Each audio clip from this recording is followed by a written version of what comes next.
सुनगड़े आप सभी का स्वागत है संदीप सर क्लासेस भोपाल के अंदर। आज मध्य प्रदेश सामान्य ज्ञान एमपी जीके की 7th लेक्चर है जो क्लासेस बाई लैंग्वेज है, दोनों लैंग्वेजेस में है।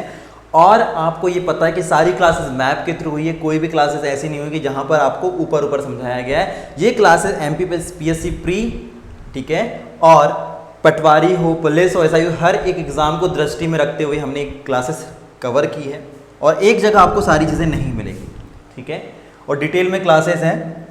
अब एक चीज समझना है, हम आज पढ़ रहे हैं मध्य प्रदेश की भौतिक संरचना, ठीक है ना, भौगोलिक संरचना ही बोलते हैं, फिजिकल स्ट्रक्चर पढ़ रहे हैं और हम सारी चीजें देखेंगे पहले क्या था और आज क्या है। सन 2000 की बात करें, मैं आपको अभी नहीं बता रहा हूँ, कभी क्लासेस स्टार्ट नहीं, मैं आपको ये ओवरव्यू बता रहा हूँ कि सन 2000 के पहले हमारे पास 9 फिजिकल प्लेसेस थे, ठीक है ना, जिसमें महानदी बेसिन भी था और दंडकारण्य भी था, जो 2000 के बाद छत्तीसगढ़ में चला गया। तो ये सारी चीजें हमें पता होनी चाहिए। उसके पहले भी हम देखते हैं कि हमारे पास क्वेश्चन आता है कि जो मध्य प्रदेश है वो प्रायद्वीपी पठार का उत्तरी भाग है। तो भाई प्रायद्वीपी पठार क्या है, ये प्रायद्वीप होता क्या है, ठीक है ना। तो ये सारी चीजें बड़ा जानना जरूरी है, ठीक है, जिसको हम पेनिसुला बोलते हैं। प्रायद्वीपी है क्या, फिर हमें ये कहा जाता है कि गोंडवाना लैंड का हिस्सा है। तो ये गोंडवाना लैंड कहाँ से, तो थोड़ा सा मैं इसको ओवरव्यू दे देता हूँ, ठीक है। ये हमारा पूरा विश्व हो गया, ठीक है, ग्लोब हो गया। तो यहाँ पर एक बड़ा विशाल स्थल था, ठीक है, ऐसा एक कंप्लीट एक स्ट्रक्चर था जिसको हम बोलते हैं पैंजिया। क्या बोलते हैं, पैंजिया, ठीक है, ये पैंजिया। अब इसके अंदर क्या हुआ, धीरे धीरे ये ब्रेक हुआ 2 भागों में। जब ये ब्रेक हुआ, ठीक है, जब ये ब्रेक हुआ इस तरीके से, तो इसको बोल दिया गया ल्यूरेशिया, और इसको बोल दिया गया गोंडवाना, ठीक। क्या बोल रहा हूं, एक पूरा एक स्थल था जिसको हम पैंजिया बोलते हैं, और बीच में जब ये ब्रेक हुआ तो ल्यूरेशिया और गोंडवाना। अब भाई साहब ये ब्रेक क्यों हुआ, तो जो वैज्ञानिक दृष्टि से देखा जाए तो ये इसलिए ब्रेक हुआ, वॉल्केनो का जो विस्तार हुआ, जो लावा मैग्ना की वजह से, वॉल्केनो की वजह से क्या हुआ, धीरे धीरे क्या हुआ, बढ़ते गया। और आज भी प्लेट्स क्या हो रही है, धीरे धीरे बढ़ते जा रही। इस वजह से हिमालय आज भी हर साल 1 सेंटीमीटर उसकी ऊंचाई बढ़ती है, ठीक है। तो ये सारी चीज़ें, और हमारी जो हमारी जो इंडिया है वो भी आज के टाइम पर 3 सेंटीमीटर पर ईयर वो क्या करती है, सरकते जा रही है। तो ये सारी चीज़ें हैं, वो सारी चीज़ें हम बाद में देखेंगे, लेकिन एक ऊपर मैं आपको इस चीज़ को समझाना चाह रहा हूँ क्योंकि हमारा जो टॉपिक है ये एमपी को हमें कवर करना है अभी। लेकिन फिर भी पता होना चाहिए कि जो अंदर जो पूरा भाग था वो क्या था, पैंजिया, जो 2 भागों में विभक्त हो गया, एक हो गया ल्यूरेशिया, एक हो गया गोंडवाना। तो नीचे वाला जो हिस्सा है इसमें अफ्रीका भी था, अपना एशिया, ये सारी चीज़ें आ गई। तो जिसमें हमारा कहाँ है, इंडिया, यहाँ पर इंडिया जहाँ होगा वहाँ एमपी होगा। तो इसलिए हमारा जो मध्य प्रदेश है वो कौन से लैंड का हिस्सा है, गोंडवाना लैंड का। तो जो हमारा मध्य प्रदेश है कौन सा लैंड का हिस्सा है, गोंडवाना। अब एक और चीज़, ठीक है, सारी चीज़ें बहुत अच्छे से समझाने की कोशिश करूँगी क्योंकि कई बार क्वेश्चन ऐसे आ जाते हैं जहां आपको पढ़ने से ज़्यादा होता है समझना, लॉजिक लगाना। तो हमारा जो मध्य प्रदेश है गोंडवाना लैंड का तो हिस्सा तो है, लेकिन उससे पहले समझते हैं एक और चीज़। एक आता है प्रायद्वीप। मध्य प्रदेश, क्वेश्चन पॉइंट लिख लेना, मध्य प्रदेश प्रायद्वीपी पठार का उत्तरी भाग है। क्या है, उत्तरी भाग, लिखो, पहला पॉइंट लिखो। ये सारी चीज़ समझने के पहले लिखो, ये सारी चीज़ें तो समझेंगे इसके अंदर की चीज़ें, लेकिन ये तो समझ लो कि जो मध्य प्रदेश है प्रायद्वीपी पठार का उत्तरी भाग है, ठीक है। तो एमपी कहाँ पे, नॉर्थ में है, किसका भाग है वो, पेनिसुलर प्लेट्यू का, ठीक है। तो पेनिसुलर प्लेट्यू का जो भाग है मध्य प्रदेश कहाँ पर है, उत्तर में, ठीक है। ये सारी चीज़ें हम समझते हैं, अभी थोड़ा समझते हैं। अभी भाई पठार तो पता है कि प्रायद्वीपी होता है जो समुद्र तल से 600 मीटर ऊंचाई पर होता है, ठीक है, समुद्र तल से 600 मीटर ऊंचाई पर होता है, उसे हम पठार कहते हैं, ठीक है। अब समझते हैं, जैसे ये अपना इंडिया है, इसका ये जो भाग है, ठीक। प्रायद्वीप क्या होता है, प्रायद्वीप पहले ये समझ लो, या बोलते हैं प्रायद्वीप, प्रायद्वीपी पठार, ये सारी चीज़ें क्या, प्रायद्वीप क्या होता है,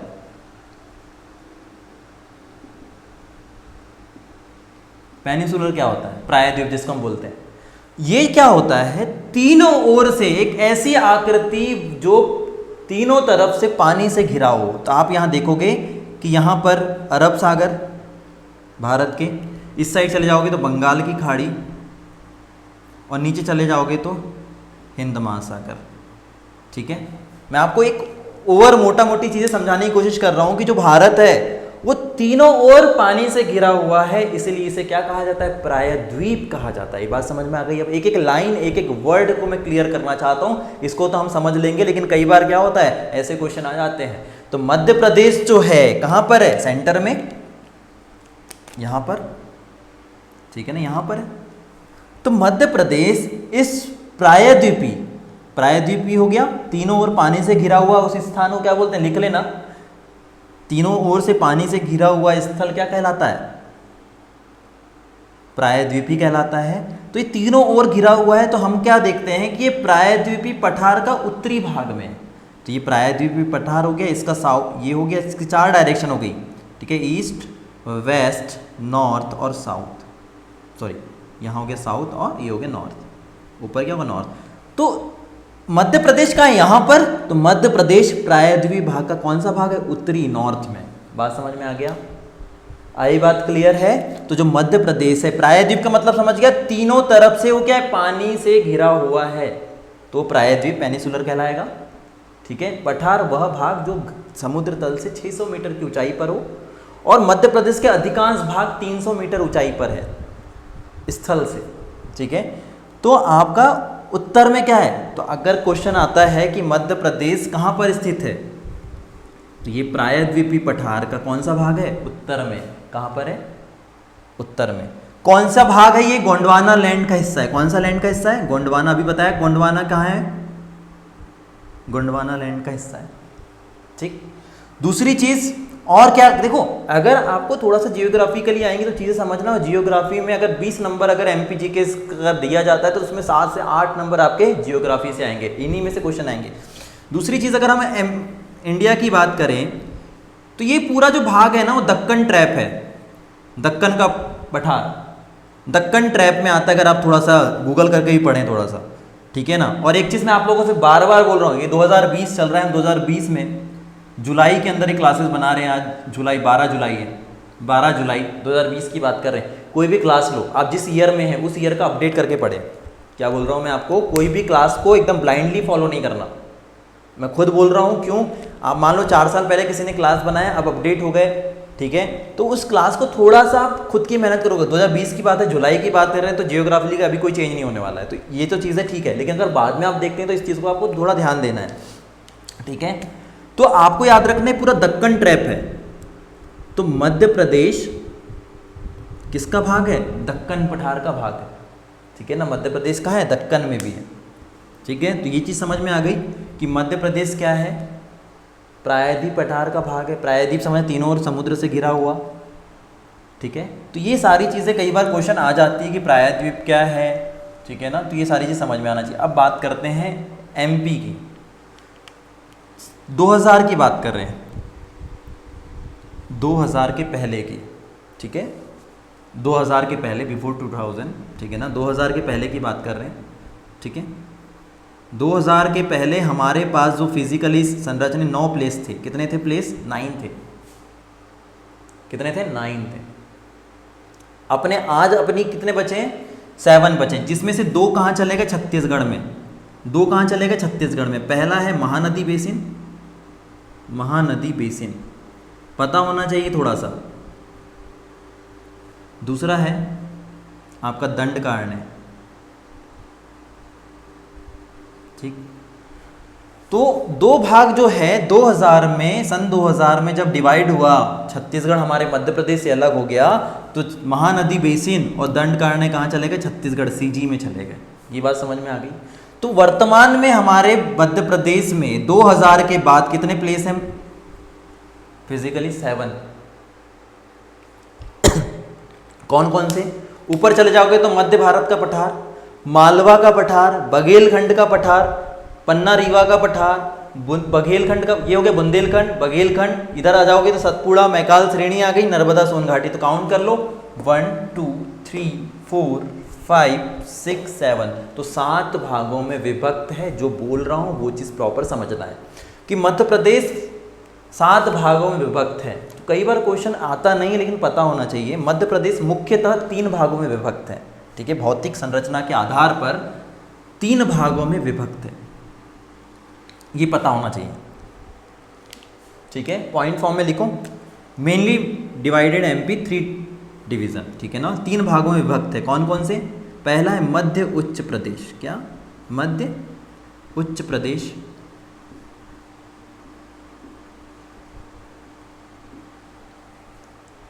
central height state, second Satpura Maikal श्रेणी, और तीसरा है बघेलखंड। यहां कई बच्चे कंफ्यूज होते हैं क्या बोल रहा हूं? मेनली मध्य प्रदेश 3 भागों में विभक्त है, लेकिन ये क्वेश्चन नहीं आता, फिर भी पता होना चाहिए। एक भाग ये हो गया जिसमें 5 भाग आते हैं जो सब डिवीजन हुए हैं। ये मध्य उच्च प्रदेश क्या है ये मैं समझाऊंगा, आप क्लियरली समझना है। 7 भागों में विभक्त है लेकिन 5 भाग ये मध्य उच्च प्रदेश यहाँ पर शो नहीं हुआ है, लेकिन मध्य उच्च प्रदेश से क्या क्या क्या आते हैं उसमें मैं समझा दूंगा। तो पहला है मध्य उच्च प्रदेश, ठीक है, सेंट्रल हाइट स्टेट। दूसरा है सतपुड़ा मैकाल श्रेणी, सतपुड़ा मैकाल रेंज, और तीसरा है बघेलखंड पठार, मतलब बघेलखंड प्लेट्यू, ठीक है, क्लियर। जिसमें से अभी मैं मध्य उच्च प्रदेश को छोड़कर ये बता रहा हूँ। मैकाल सतपुड़ा मैकाल श्रेणी क्या है? ये वाला भाग हो गया, और ये है बघेलखंड, ये 2 भाग हो गए। अब भाई एक मध्य उच्च प्रदेश नहीं मिल रहा है आपको, तो वो लिखा भी नहीं होगा। तो मेनली एमपी कितने भागों में डिवाइड है? 3। उसके बाद उसके सब डिवाइड हुए हैं, सब डिवीजन हुए हैं, ठीक है। समझो, आपको मध्य उच्च प्रदेश नहीं दिख रहा है, मध्य उच्च प्रदेश सेंट्रल में सब ऊपर वाला भाग, मतलब तो यही हुआ ना, मध्य में उच्चतम बिंदु। देखो ये पूरा मध्य उच्च प्रदेश है, ये पूरा कौन सा प्रदेश है? मध्य उच्च प्रदेश, ये पूरा है। ये हो गया पूरा मध्य उच्च प्रदेश, दूसरा हो गया सतपुड़ा मैकाल श्रेणी, और तीसरा हो गया बघेलखंड। अभी समझ में आ गया? अब आपको समझना है मध्य उच्च प्रदेश ये पूरा है, तो मध्य उच्च प्रदेश में क्या क्या आ गया? देखो ये है मध्य उच्च प्रदेश, ये नहीं है पूरा भाग क्या है? मध्य उच्च प्रदेश। ये लिखने के हिसाब से बता रहा हूँ, मध्य उच्च प्रदेश, सेंट्रल हाइट स्टेट उच्च प्रदेश, इसमें क्या क्या आ गया देखते हैं। चलो समझना है सारी चीजें बहुत क्लियरली। ये पूरा मध्य उच्च प्रदेश है जिसमें से 2 अलग है, एक सतपुड़ा मैकाल श्रेणी है, सतपुड़ा मैकाल रेंज, और एक है बघेलखंड पठार, बघेलखंड प्लेट्यू, ठीक है। तो ये वाला भाग भी किसका हिस्सा है? ये 1 भाग, 2 भाग, 3rd, 4th, और ये हो गया 5th। ये 5 भाग किसका हिस्सा है? पूरे 5 भाग किसका हिस्सा है? मध्य उच्च प्रदेश का।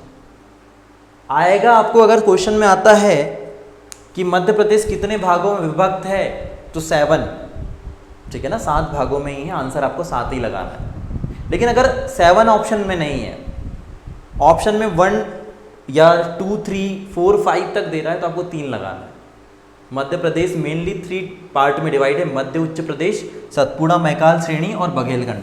फर्स्ट एक पूरा, ये दूसरा और ये तीसरा, उसके फिर सब डिवाइड हुए जिसमें से मध्य उच्च प्रदेश में 5 भाग चीज़ों को रखा गया है, ठीक है। चलो उसमें से कौन कौन से कवर करते हैं। पहला है मध्य भारत का पठार, पहला इसी में रखा गया है, मध्य भारत का पठार। लिखाने की जरूरत नहीं है, वैसे हौच पौच हो जाएगा यहाँ पर। तो पहला प्लेस लिख लेना। एमपी की भौतिक संरचना ऐसे 3 डिवाइड हुई, मध्य उच्च प्रदेश, दूसरा है सतपुड़ा मैकाल श्रेणी, और तीसरा क्या है आपका बघेलखंड। ये 3 हो गए। अब मध्य उच्च प्रदेश में भी कितने भाग है? 5। इस तरीके से इसके 5 भाग और इसके 2 भाग मिलाकर मध्य प्रदेश कितने भागों में विभक्त है? 7। अब मेरे साथ वर्बलाइज करो और याद करो अभी, ठीक है। पहला है मध्य भारत का पठार, पहला क्या है? मध्य भारत का पठार। इधर चले जाओगे तो बुंदेलखंड का पठार, ठीक है। मध्य भारत का पठार, इधर आ जाओगे बुंदेलखंड का पठार, फिर आओगे रीवा पन्ना का पठार, फिर आओगे बघेलखंड का पठार, फिर नीचे आओगे सतपुड़ा मैकाल श्रेणी, ठीक है। उसके बाद आओगे नर्मदा सोन घाटी और ऊपर आ जाओगे, बीच में पूरा मालवा का क्षेत्र है। तो क्वेश्चन आता है कि सबसे अधिक विस्तृत भूभाग किसका है? ऑप्शन आ जाएगा रीवा पन्ना का पठार, ऑप्शन आ जाएगा नर्मदा सोन घाटी, ऑप्शन आ जाएगा सतपुड़ा मैकाल श्रेणी, ऑप्शन आ जाएगा मालवा का पठार। तो सबसे ज़्यादा एरिया जो होल्ड करता है ये जो है मालवा का पठार होल्ड करता है 28%, 28%। इज इट क्लियर है? तो ये चीज़ समझना है, एक एक चीज़ को अच्छे से समझते चलेंगे, ठीक है। तो मालवा का जो पठार है वो ज़्यादा एरिया कवर करता है, ठीक है। तो अब यहाँ मैं लिख देता हूँ मालवा का पठार। हमारे साथ व्हाट्सएप पे जुड़े 8109585162। एक एक बच्चे की क्वेरी हम कवर करते हैं। जो भी डाउट है पर्सनल मैसेज कॉल करके आप व्हाट्सएप करें, अपना नाम और जिस सिटी से जिस एग्जाम की प्रिपरेशन कर रहे हैं आप करें कांटेक्ट, ठीक है। ठीक है, तो ये है मालवा का पठार। किसका है? मालवा का। कितना परसेंट है याद कर लो, मालवा का पठार, ठीक है। मालवा प्लेटू है, कितना है? 82,222 है, आई थिंक सो, है ना, 88,000। ओके, ये सब नहीं आने वाला है, मेन आएगा परसेंटेज। कितना परसेंट है? 28%। कितना परसेंट है? 28% है। अब हमने बोला सर कि सबसे ज़्यादा जो एरिया है वो कौन कवर करता है? मालवा का पठार, ठीक है, मालवा का पठार। चलो देखते हैं।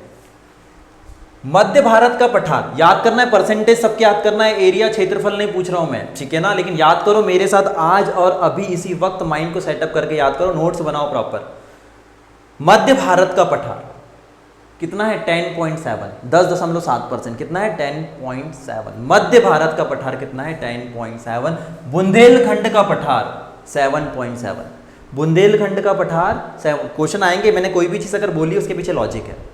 बुंदेलखंड का पठार 7.7। इधर आ जाओगे रीवा पन्ना का पठार 10.37, 10.37%, 10.37%, ठीक है। अभी पूछूंगा मैं।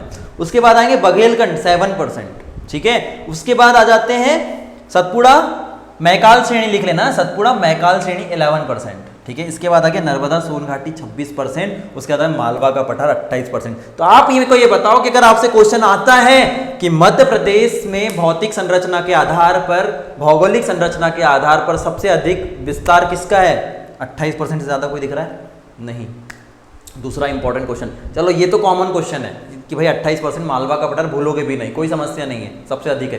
क्वेश्चन सेकंड क्वेश्चन ये आ चुका है, लास्ट ईयर पटवारी एग्जाम देखोगे, अब पीएससी देखोगे तो एग्जाम क्वेश्चन आ चुका है कि सेकेंड लार्जेस्ट जियोग्राफिकली प्लेस कौन सा है? 26% नर्मदा सोन घाटी आ चुका है।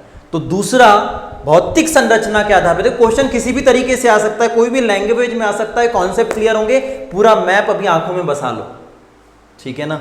तो 26% कौन है? नर्मदा सोन घाटी, मतलब दूसरा सबसे बड़ा विस्तृत भाग वाला एरिया कौन सा है? नर्मदा सोन घाटी 26%, ठीक है। इसकी मैं इंपॉर्टेंस भी बताऊंगा आपको, टेंशन मत लो, रिकॉल करें। और सबसे कम एरिया वाला है, देखो ये है 77%। सबसे कम, सबसे छोटा पठार कौन सा है? बघेलखंड का पठार है, बघेलखंड प्लेट्यू है, सबसे छोटा 7। कितने क्वेश्चन कवर हुए? या आपको लिखने क्वेश्चन कैसे आएंगे? पहले मध्य भारत का पठार कितना है? 10.7। मध्य भारत का पठार 10.7, उसके बाद है बुंदेलखंड का पठार 7.7, उसके बाद है 10.37 रीवा पन्ना का, बघेलखंड 7%, नीचे आओगे नर्मदा सोन घाटी, सतपुड़ा मैकाल श्रेणी 11%, उसके बाद आओगे नर्मदा सोन घाटी 26%, उसके बाद आओगे मालवा का पठार 28%। पहला क्वेश्चन सबसे बड़ा एरिया कवर करता है 28%, मालवा का पठार। सेकेंड लार्जेस्ट नर्मदा सोन घाटी, बहुत लंबी एक लाइन है, नदी घाटी है नर्मदा सोन वैली, ये 26% एरिया होल्ड करती है, तो सेकंड लार्जेस्ट हो गया।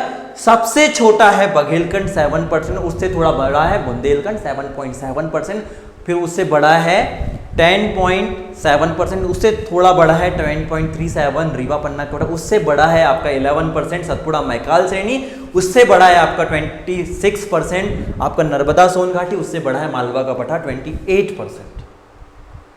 अच्छे से समझ लो कितने क्वेश्चन बन गए यहाँ से। सबसे बड़ा, सेकंड लार्जेस्ट, सबसे छोटा, दूसरा छोटा बुंदेलखंड, सबसे छोटा बघेलखंड। क्वेश्चन क्लियर है यहाँ तक कोई समस्या? अगर फ्रूटफुल लगे तो लोगों तक बताओ, अगर आपको लग रहा है कि इससे आपको क्वेश्चन रटाने से अच्छा है बुक में तो दिया है, मेरा काम है उसको आसान लैंग्वेज में आपको इमेजिन करके समझाना, ठीक है। व्हाट्सएप ग्रुप में जुड़े, अगर मैप आपको हौच-पौच लगता है तो आपको मैप की पिक्स आपको ग्रुप में आ जाएगी, ठीक है ना। कोई भी क्वेरी है, नाम और नंबर एग्जाम का कर सकते हैं, ठीक है। यहाँ तक क्लियर है। चलो यहीं पर हम देख लेते हैं, ये तो बात समझ में कि ये क्वेश्चन हो गया। अब इंपॉर्टेंट चीजें लिखो। हम बात कर रहे हैं मालवा के पठार की। किसकी बात कर रहे हैं? मालवा के पठार की बात कर रहे हैं। तो हेडिंग डालो मालवा का पठार, मालवा प्लेट्यू, ठीक है। इसमें लिखो लार्जेस्ट प्लेस, जियोग्राफिकली जो लार्जेस्ट प्लेस है कौन सा हमारा? मालवा का पठार 28%, ठीक, ओके। दूसरी बात इसमें लिखो कि इस यहां पर क्या है, ये जो पठार है ना, ये अब समझो बड़ा अच्छा क्वेश्चन आता है।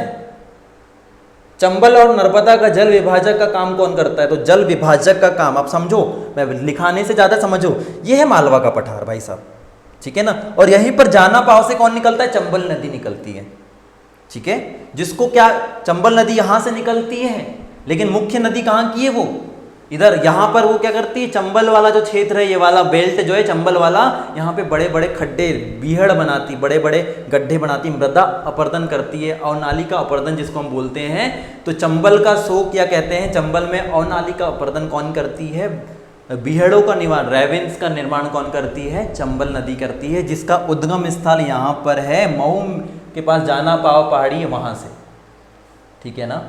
तो आपको समझना, ये मालवा का पठार हो गया, यहाँ से आपकी नदी जाती है, चंबल नदी जाती है, यहाँ पर बहुत सारे बांध बनने हैं, गांधी सागर बांध बनने हैं, कोटा बैराज बांध बनना है, बहुत सारे ऐसे बांध, ऐसे 4 बांध बने हुए हैं यहाँ पर, चंबल नदी पर है। इसकी हम नदी तंत्र में पढ़ेंगे। यहाँ से नदी जाती है और ऐसे मार्ग बदलकर ये जाती है। तो ये जो मालवा का जो पठार है ना, नीचे है नर्मदा नदी, देखो ये है नर्मदा नदी, ऊपर है चंबल नदी। तो भाई साहब ये दो नदियों के बीच में क्या कर रहा है? जल विभाजक। दो नदियों के बीच में क्या कर रहा है? पानी को रोक रहा है, जल विभाजक। अगर ये नहीं होता तो ये मिल जाती है आपस में, तो ये क्या कर रहा है? अगर आपको क्वेश्चन आता है जल विभाजक, नर्मदा और चंबल नदी का जल विभाजक के लिए उत्तरदायी कौन है? मालवा का पठार। तो लिख लो नर्मदा ये और चंबल ये के बीच में क्या है? मालवा का पठार। तो ये क्या कर रहा है? दो नदियों का पानी क्या कर रहा है? बांट रहा है, विभाजक कर रहा है। बांट रहा है मतलब डिवाइड कर रहा है। तो मालवा का पठार चंबल और नदी का पानी को क्या करता है? जल विभाजक का कार्य करता है। अपनी लैंग्वेज में आप लिख लो, क्वेश्चन की लैंग्वेज कैसी आएगी वो आपको समझाने के ऊपर डिपेंड करता है। तो मालवा का पठार नर्मदा और चंबल नदी के पानी को बांटता है, ठीक है, क्लियर। एक ये हो गया। यहाँ का जितना भी एरिया है ना, यहाँ जितना भी एरिया, इसका एवरेज जो हाइट है, इसकी जो एवरेज हाइट है 500 मीटर है, ठीक है। इतना इंपॉर्टेंट नहीं है, फिर भी एक दृष्टि से हम लिखवा दें इसको, ठीक है।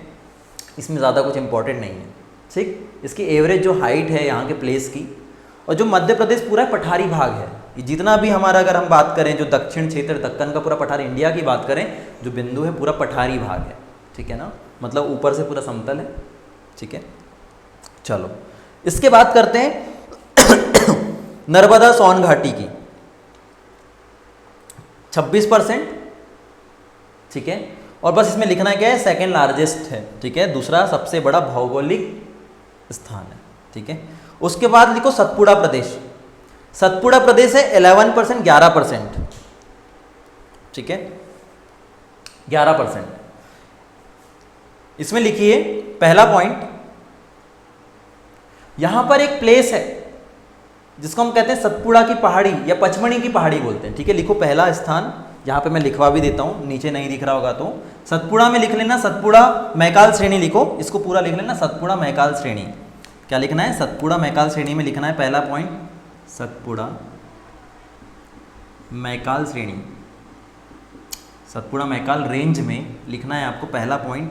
यहाँ पर है पचमणी की पहाड़ी, कौन सी? पचमणी की पहाड़ी, पचमणी की पहाड़ी। और एक क्वेश्चन आ चुका है, वो क्या है? सतपुड़ा की रानी किसे कहा गया है? तो सतपुड़ा की रानी पचमणी की पहाड़ी को कहा गया है। सतपुड़ा की रानी पचमणी की पहाड़ी को किया गया। जब आप पचमणी कभी जाएंगे तो वहाँ पे एक राजेंद्र गिरी करके प्लेस है, तो डॉक्टर राजेंद्र प्रसाद अपने कुछ जब उन बीमार अवस्था में थे तो वहाँ पे वो कुछ दिन रुके हैं। वहाँ पर एक स्थान है राजेंद्र गिरी, क्योंकि हमारे जो राष्ट्रपति थे वो भी, पूर्व राष्ट्रपति, वो वहाँ रह चुके हैं, डॉक्टर राजेंद्र प्रसाद। ठीक है, तो वहाँ पे एक राजेंद्र गिरी प्लेस भी है, क्योंकि क्या है वो पर्यावरण की दृष्टि से बहुत शुद्ध है ना, मनोरम स्थान है। तो यहाँ पर क्या है, पचमढ़ी को क्या कहा जाता है, सतपुड़ा की रानी। आया हुआ क्वेश्चन, सतपुड़ा की रानी। सतपुड़ा की रानी किसे कहा गया है, तो पचमढ़ी की पहाड़ी को सतपुड़ा की रानी कहा गया है। ठीक, इसकी जो हाइट है वो 1067 मीटर है। ठीक है ना, 1067 मीटर इसकी जो है ऊंचाई, हाइट है। पहाड़ी है ये, चोटी नहीं है, पहाड़ी है। ठीक है, कंफ्यूज मत होना। ठीक, चलो सतपुड़ा मैकाल श्रेणी में दूसरा पॉइंट क्या लिखोगे,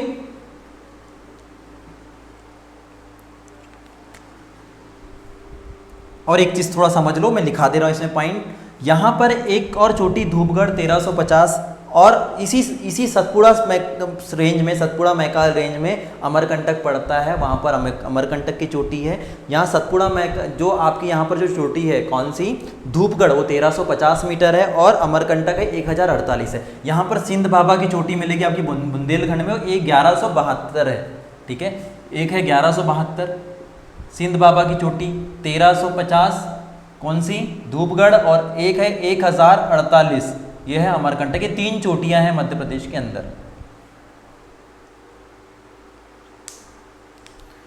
तो मेरे को एक बात बताओ, सबसे अधिक कौन है, 1350 मीटर, तो हाईएस्ट पीक मध्य प्रदेश की हाईएस्ट चोटी कौन है, वो है धूपगढ़, जो कहां पर है, सतपुड़ा श्रेणी में, सतपुड़ा में पचमढ़ी में। ठीक है ना, ओके। तो यहां पर पॉइंट डाल के लिखो, मध्य प्रदेश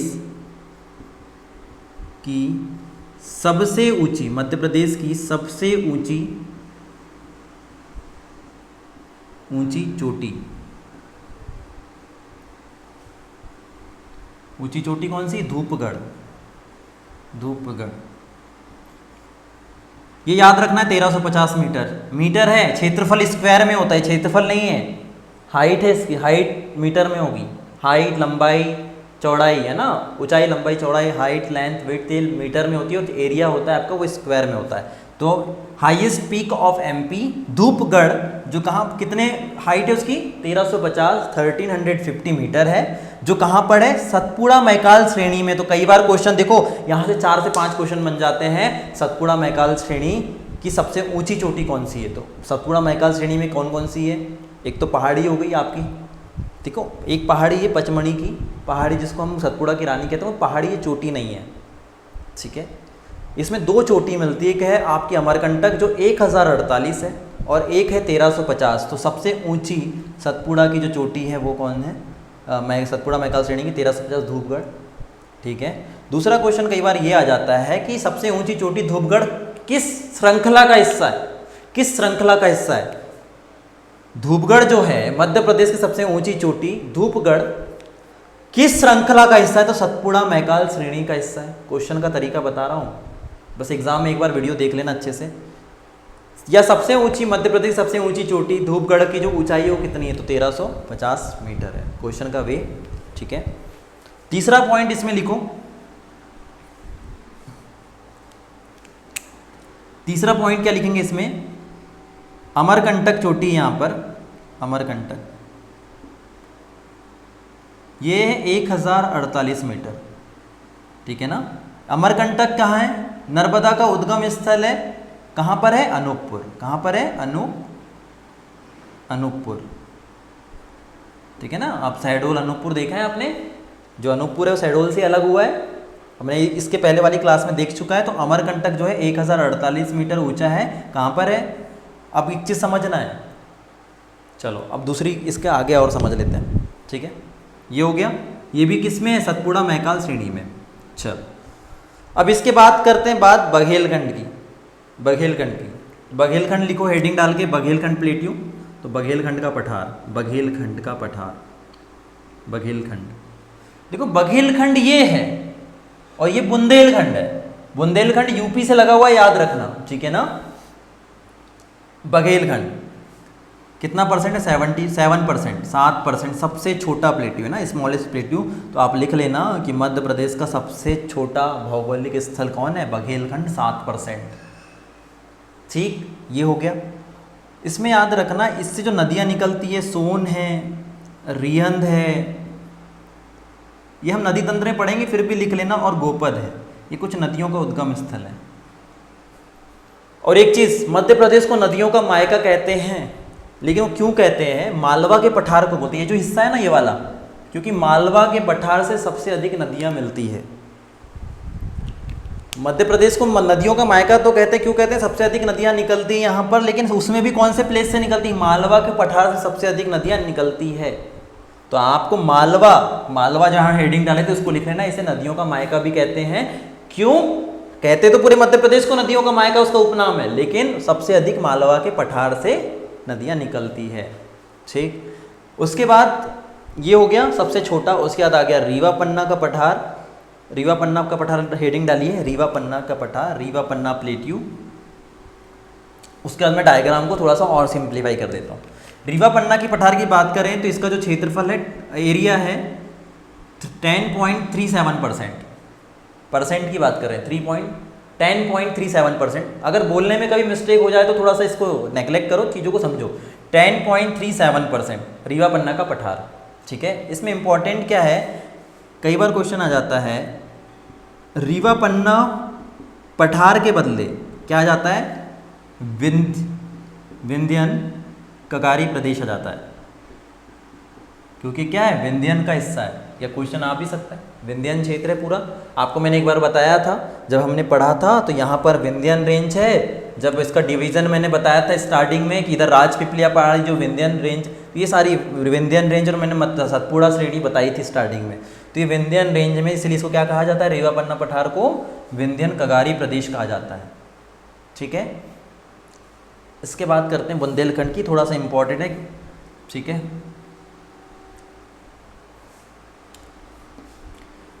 कौन सा है? बुंदेलखंड। बुंदेलखंड पठार की अगर बात करें तो इसका क्षेत्रफल है 7.7%। दूसरा सबसे छोटा कौन है? बुंदेलखंड। ठीक है, इसमें एक जो चोटी है 1172 की, सिद्ध बाबा की चोटी, सिद्ध बाबा पीक जो है 1172 मीटर है ना, 1172 मीटर है। मध्य प्रदेश की सबसे ऊंची चोटी 1350 मीटर। मध्य प्रदेश की ऊंची चोटी बोला जाए या सतपुड़ा की सबसे ऊंची चोटी कौन सी है? धूपगढ़, जो पचमढ़ी में है। धूपगढ़ का है, पचमढ़ी में है, 1350 मीटर। अगर बोला जाएगा सतपुड़ा की दूसरी सबसे ऊंची चोटी, तो सतपुड़ा की दूसरी चोटी कौन सी है? अमरकंटक। दूसरी चोटी किसकी? सतपुड़ा की।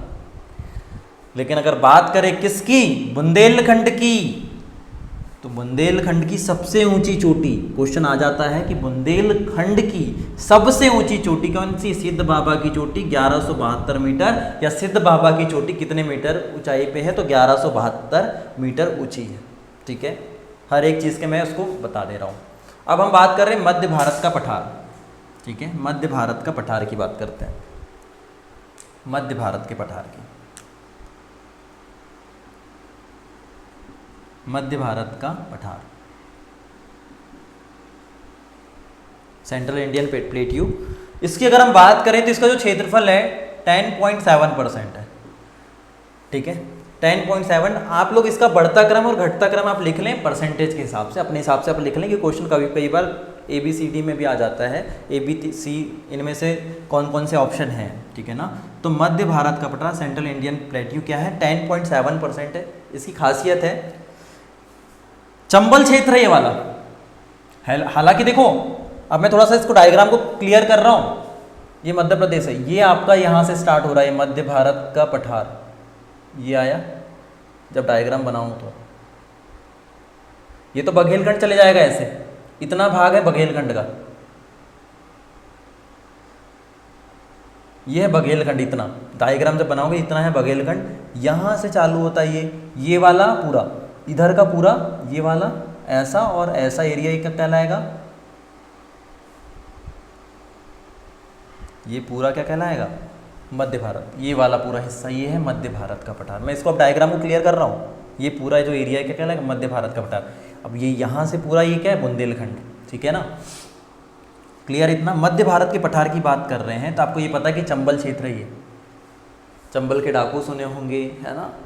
चंबल यहाँ पे मृदा अपर्दन करती है, तो यहाँ पे लिख देना मध्य भारत के जो पठार में जो मृदा अपर्दन, ठीक है ना, ठीक है, जो गड्ढे बनाती है, बीहड़ बनाती, बीहड़ों का निर्माण करती है, रेवेंस जिसको हम बोलते हैं, वो कौन करती, चंबल नदी करती है, चंबल नदी।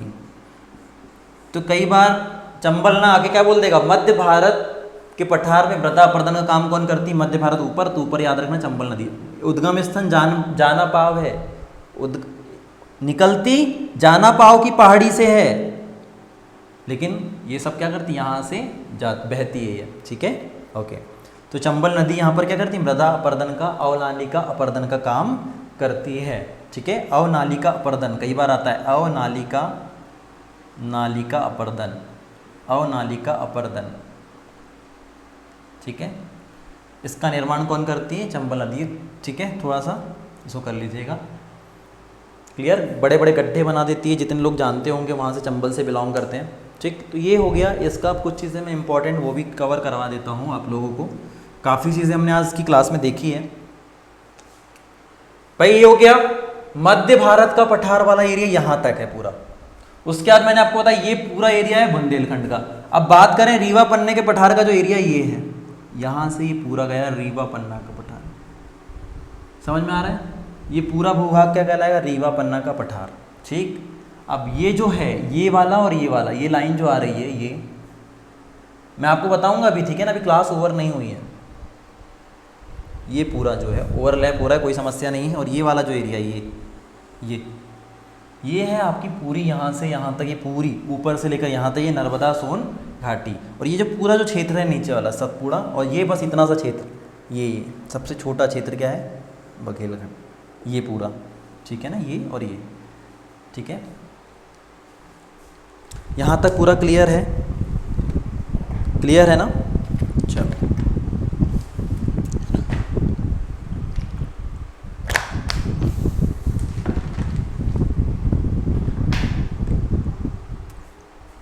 आपको कुछ चीज़ें लिख के लानी, वो आपके अकॉर्डिंग है। अगर मैं बात करूं, अगर मेरे को डायरेक्शन बनानी है मध्य भारत के पठार की, ये भाई ये बीच में मध्य भारत का पठार, ये मैं मध्य भारत के पठार की अगर मैं डायरेक्शन बनाऊं ऐसी, कई बार क्वेश्चन आ जाता है कि मध्य भारत के पठार के उत्तर में कौन है, पश्चिम में कौन है, दक्षिण में कौन है। तो देखो ऊपर में क्या है, यमुना का मैदान, ऊपर में क्या है, तो यहां लिख दे रहा हूं कि क्या है, यमुना का मैदान। ऊपर में क्या है, यमुना का मैदान, यमुना का मैदान डायरेक्शन। तो ये है मध्य भारत का पठार, ऊपर में क्या है, यमुना का मैदान। देखो चंबल नदी जो आई है यमुना की सहायक नदी है, ठीक है। तो ये मध्य भारत का पठार सेंटर, उसकी 4 डायरेक्शन, ठीक है, नॉर्थ, साउथ, ईस्ट, वेस्ट। ऊपर में है यमुना का मैदान, ऐसे डायरेक्शन बनाना, मध्य भारत के पठार में ही लिख लेना, ऐसा डायरेक्शन बना के ऊपर है यमुना का मैदान। इस साइड की बात करें, वेस्ट की, पश्चिम की बात करें, तो आपको पता है कि यहाँ राजस्थान है और अरावली का पर्वत है। अगर कुछ भी आ जाए, अरावली का पर्वत है, अरावली, और क्या है यहाँ पे, राजस्थान भी। इतनी सारी चीज़ें एक साथ कोई नहीं बताता, 15, 20, 25 मिनट की क्लासेस होती है, ऊपर ऊपर बता देते हैं, लेकिन आपको जानना ज़रूरी है, ठीक है ना। यमुना का मैदान है, इधर है अरावली, इसके नीचे ये क्या है, मालवा का पठार। क्या है, साउथ में मालवा, क्या है, मालवा। और इसके इस साइड तो बुंदेलखंड, इतना ही थोड़ी ना, इस साइड का पूरा भाग है। तो इस साइड क्या है भाई साहब, ये है बुंदेलखंड, है ना, बुंदेलखंड। डायरेक्शन बना सकते ना यार। तो ये चीजें हैं, रटने वाली नहीं, ये चीज समझने वाली है। इसके ऊपर यमुना का मैदान, इधर चले जाओगे राजस्थान, इधर अरावली पर्वत है, इधर चले जाओगे पूरा बुंदेलखंड वाला एरिया, नीचे आ जाओगे तो मालवा का पठार है। क्या कंफ्यूजन है, कोई नहीं। अगर मालवा के पठार की बनाओगे, ये वाला एरिया की बनाओगे, इसके ऊपर में क्या है, मध्य भारत का पठार, ठीक है ना। मालवा का अगर बनाओगे डायरेक्शन, उत्तर में कौन है, मध्य भारत, इसके नीचे में क्या है, नर्मदा सोन घाटी, इधर क्या है, रीवा पन्ना, इधर क्या है, वही राजस्थान और अरावली। गुजरात भी लिख सकते हो, ऑप्शन के ऊपर डिपेंड करता है। इसकी बात करोगे, इसके ऊपर में क्या है, मालवा, इसके नीचे क्या है, सतपुड़ा, इस साइड क्या है, बघेलखंड, इस साइड क्या है, गुजरात। ठीक है, इस तरीके से आपको ये सारे के डायरेक्शन अपने अकॉर्डिंग लिखना है। ठीक, और इसमें बताने लायक कुछ पॉइंट्स हैं वो आप लिख लो। ठीक, इसमें जो लिखाने वाला एक पॉइंट्स हैं, वैसे मैंने सारी चीज़ कवर कर दी है आपको। देखो, अब इम्पॉर्टेंट है मध्य प्रदेश की बात कर रहे हैं, ठीक है ना। अब ओनली मध्य प्रदेश की इंपॉर्टेंट पॉइंट लिख लो। हमने पार्ट वाइज समझा है अभी, अब मध्य प्रदेश का हमने पार्ट वाइज समझा है, तो अब आपको मात्र मुख्य बिंदु लिखना है, इंपॉर्टेंट फैक्ट ऑफ एमपी, जिसमें क्या क्या लिखना है। मध्य प्रदेश की अधिकतम जो भूमि है, मध्य प्रदेश की समझने की दृष्टि से क्वेश्चन भी आ सकता है, नहीं भी आए कोई समझने, फिर भी मेरा काम है, मेरा दायित्व है पूरा समझाना। मध्य प्रदेश भूमि जो है, मध्य प्रदेश की जो भूमि है या स्थल है 300 मीटर हाइट पर है, 300 मीटर उच्च भूमि पर है ना, 300 मीटर हाइट पर है, ठीक है ना। एवरेज हाइट जो है हर प्लेस की मध्य प्रदेश की 300 मीटर की हाइट है उसकी। दूसरा इसका मुख्य बिंदु है, ये चीज़ मैंने लिखा दिया हूँ, फिर भी अलग से लिख लेना, क्योंकि हम बात कर रहे हैं, अभी हमने क्या किया, पार्ट वाइज बात करी, छोटे छोटे पार्ट बनाए, सतपुड़ा मैकाल श्रेणी बनाई, नर्मदा सोनघाटी, उसकी इंपॉर्टेंस पड़ी। ये टोटल मध्य प्रदेश की इंपॉर्टेंस ये है कि सबसे मध्य प्रदेश का सबसे ऊंची चोटी, सबसे ऊंची चोटी, ये किसकी बात कर रहे हैं, ऊंची चोटी, चोटी मध्य प्रदेश की सबसे ऊंची चोटी धूपगढ़, ये मैंने लिखा चुका हूँ, फिर भी लिख लेना, धूपगढ़ 1350 मीटर, याद हो जाना, जितना बार बार करोगे उतना अच्छा है। तीसरा, सबसे ऊंचा बांध, सबसे ऊंचा बांध, बांध है चचई, चचई, ठीक है, किस नदी पर है ये देखो, ठीक है। ये सारी चीजें आपके लिए होमवर्क है, सर्च करके पढ़ना स्टार्ट करो, इंटरेस्ट पैदा करो, इंटरेस्ट लेकर आओ। लास्ट पॉइंट इसमें क्या है, ठीक है ना, इसकी हाइट लिख लेना, 1300 मीटर है, कई बार आ जाता है, 1300 मीटर है चचई, ठीक है, 1300 मीटर है। और सबसे बड़ा मैंने लिखा दिया हूं, सबसे बड़ा पठार है, सबसे बड़ा पठार, सबसे बड़ा प्लेट्यू लिखाया था, हाईएस्ट प्लेट्यू, लार्जेस्ट प्लेट्यू क्या बताया था, 28% कौन है, मालवा, ये सेंट्रल में था ना सबसे बड़ा, मालवा। मेन है क्वेश्चन जिस तरीके से आते हैं, पूरी कहानी पढ़ने का, अगर क्वेश्चन निकालना नहीं सीखे तो कोई मतलब नहीं है। पांचवा सबसे छोटा पठार, छोटा है ना, सबसे छोटा, 7% था ना, क्या था 7%, 7% क्या था, बघेलखंड, क्या था, बघेलखंड। और इसका इंपॉर्टेंट एक लास्ट पॉइंट क्या है, सबसे बड़ी नदी नर्मदा की, यहाँ क्या है, नर्मदा है, सबसे बड़ी नदी क्या है मध्य प्रदेश की, नर्मदा, सबसे बड़ी नदी है नर्मदा, और सबसे अधिक मात्रा में जो मिट्टी मिलती है वो काली, ठीक है। सबसे बड़ी नदी, largest river of MP, Narmada, सबसे बड़ी नदी, बोल रहा हूँ, अगर नहीं दिखे तो कोई समस्या नहीं है, Narmada, largest river of MP Narmada, और सबसे अधिक मिट्टी की जो है यहाँ पर मिट्टी पाई जाती है वो है काली, ठीक है। मैं आपसे बार बार कह रहा हूँ, मैं ग्रुप में जुड़े हैं आप लोग व्हाट्सएप पे 8109585162, मेरा काम है, उद्देश्य है कि मैक्सिमम सिलेक्शन देना। संदीप सर क्लासेस भोपाल के अंदर अवेलेबल है, ठीक है। मैं ही यहाँ पर मैथ्स पढ़ाता हूँ, ठीक है, मैं ही आपको यहाँ पे हिस्ट्री पढ़ाता हूँ, मैं ही आपको एमपी के पढ़ा रहा हूँ सिलेबस के अकॉर्डिंग, ठीक है ना। एक ही क्लास में आपके मैक्सिमम क्वेश्चन बन जाओ, या ज़्यादा देर तक याद रहे, रटने की ज़रूरत ना हो, एग्जाम टाइम में एक बार ओवरव्यू देखना है। प्लीज़ आपसे रिक्वेस्ट है, नोट्स बना के पढ़े, ठीक है। और चैनल को मैं बोलता नहीं हूँ, फिर भी आपको बोल रहा हूँ, चैनल को सब्सक्राइब करें ताकि आपको प्रॉपर क्लासेस मिल जाए। संदीप सोनगढ़े, संदीप, स्पेलिंग याद रखना सरनेम की, SONGADE है, ठीक है ना, संदीप सोनगढ़े, SONGADE। दूसरी से डेली क्लासेस 12 बजे है और मैथ्स की 1 बजे है, ठीक है, डेली क्लासेस है, ठीक है, प्रॉपर शेड्यूल है। पुरानी क्लासेस कंप्लीट करें, प्लेलिस्ट मिल जाएगी, ठीक है। Thank you so much guys, आप लोग का बहुत अच्छा कोऑपरेशन है, थैंक यू सो मच।